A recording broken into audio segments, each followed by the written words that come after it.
Hello, this is Juris Kaža in Riga, Latvia. A couple of things since I published my written Substack post, namely the whole big mystery of the CIA director going to Moscow.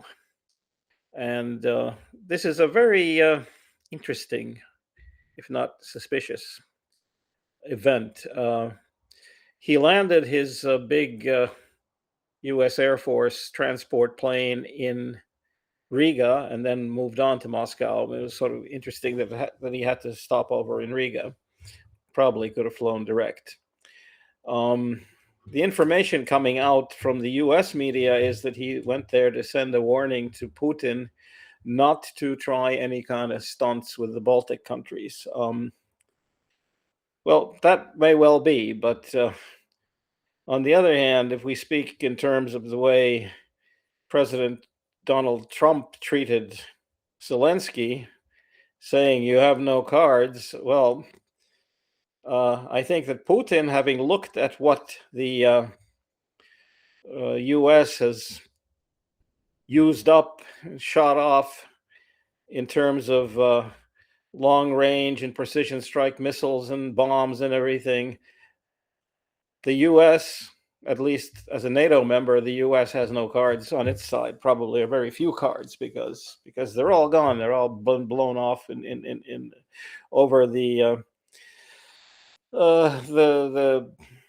Gulf, and even that didn't suffice because, as we all know, one of the main storage areas for supplying the American aircraft carriers and other shipping in the Gulf area was destroyed by, or partly destroyed by, Iranian rockets, and that's why this whole scandal of people not having enough to eat and unsanitary and terrible conditions on the aircraft carrier Abraham Lincoln came up with. Be that as it may. The other interesting thing is that the Baltic leaders here have either not been informed, have been promised they would be informed next week, as in the case of the Lithuanian president Gitanas Nausėda, or are not saying what they've been told. Today, the Latvian foreign minister Baiba Braja had a press conference together with the Romanian foreign minister. That didn't have any really sensational stuff. But when asked about the CIA trip, she did not comment, and she sort of slightly disparaged the American media reporting on this trip and said, well, there's no real threat. There is no immediate, imminent military threat to Latvia or to the other Baltic states, which may well be true because the Russians have probably used up most of their useful military manpower in Ukraine, but Russia being Russian, you don't have to have useful military manpower. You simply have to have meat to throw at the Ukrainians, and that's what they're doing. Human life seems to have little or no value in Russia. I mean, I'm making a pretty kind of broad statement, but that's the way things look. If you lose almost 1.5 million people, either killed or wounded or crippled on the battlefield, we're running into World War One numbers in World War One type fighting with trenches, lobbing instead of artillery, lobbing drones at each other. So in that sense, yeah, I don't think the Russians have much that they could try here. They could make a short incursion. They could hit a few areas with drones. And then Europe on its own, probably, the air forces of Great Britain, Germany, Sweden, and etc. would suffice to reduce any Russian incursion into the Baltic states to flaming rubble. Never mind, of course, that the local military, the Latvian, Lithuanian, and Estonian armies and their reserve National Guard would be in the fight, and these people would be fighting on their own territory, and these people would probably leave no Russians alive, Geneva Convention or not. And Poland would come in with its heavy armored brigades, and that would, be a short, unpleasant, bloody mess. But that doesn't exclude the possibility that it would happen. And that does not change the fact that this insane person running the United States, who is renaming lakes and bodies of international water, has no cards, having blown away most of their weapon stockpiles in this irrational war against Iran, and exposing Taiwan to whatever the Chinese decide to do, and also exposing Ukraine to ballistic missile attacks because there are no Patriots available, and there is no Patriot license given to the Ukrainians because Donald Trump doesn't want to do that. And apparently, another subtext to this whole Moscow thing is that it may be, and it was portrayed by some accounts, that it's an attempt to get the Ukrainians to surrender or to capitulate or to give up the territory that Russia has sort of halfway conquered. And that would be an incredibly bad decision because the Russians are not going to stop there. The Russians are not going to stop there until they reach the eastern borders of France or wherever they've set their sights. Not that they could do it within the next foreseeable future, but they'll try. Since life means nothing to them, soldiers mean nothing to them. There are always prisons. There are always people to be rounded up in the streets and recruited. Of course, on that note, I have to say that it is a bit disturbing to hear some of the stuff about the Ukrainians, chasing men down in the streets and dragging them off to the army. That is not going to produce a very well-motivated military. And, then giving these people guns, teaching them how to use them, and then them coming back from whenever the war ends with a grudge against the government, that may also not end very well.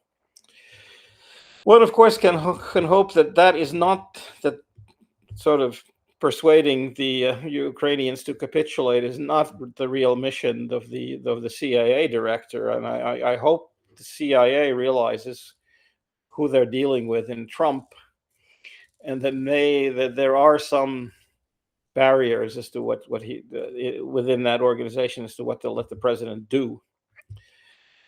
Things have gone so far, and the whole situation in Latvia in the U.S. is so crazy now that one could almost go into some sort of fantasy scenarios where the CIA and the military could be part of an operation to remove Trump from office in the form of a kind of a military coup.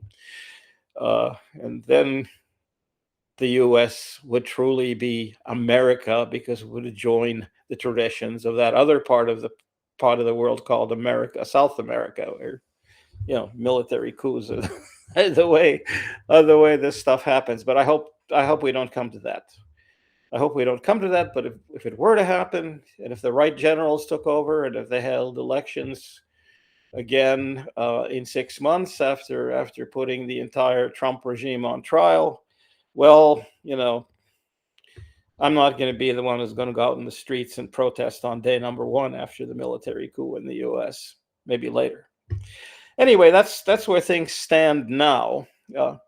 And yes, as I wrote in the written Substack, the storm damage is still not completely cleaned up. There are a couple of 100 or 1,000 households in Latvia that are still without power, but these are people out in the sticks somewhere. But these people out in the sticks there are farmers. They're the ones who provide the produce and meat and milk to Riga, and it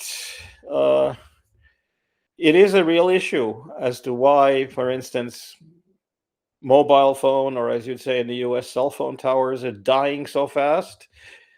Many years ago, when I was writing for the Latvian business newspaper, Dienas Business, I think I was doing some stories on a big snowstorm that made cell towers or mobile phone base stations inaccessible for a number of days. And there the issue was, how long are the batteries going to last? But the batteries were there.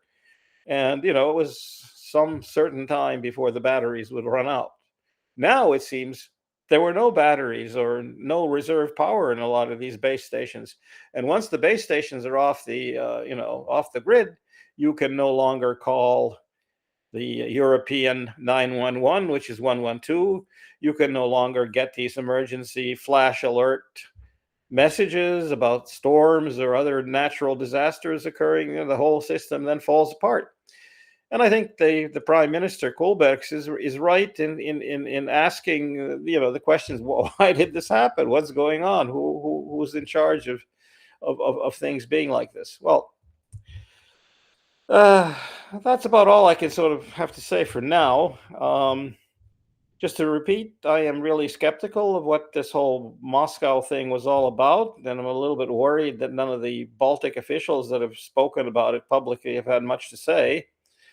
I do trust them in saying, yeah, the Russians are not going to come tomorrow, the day after, or even next month, or even next year early, but they're still there.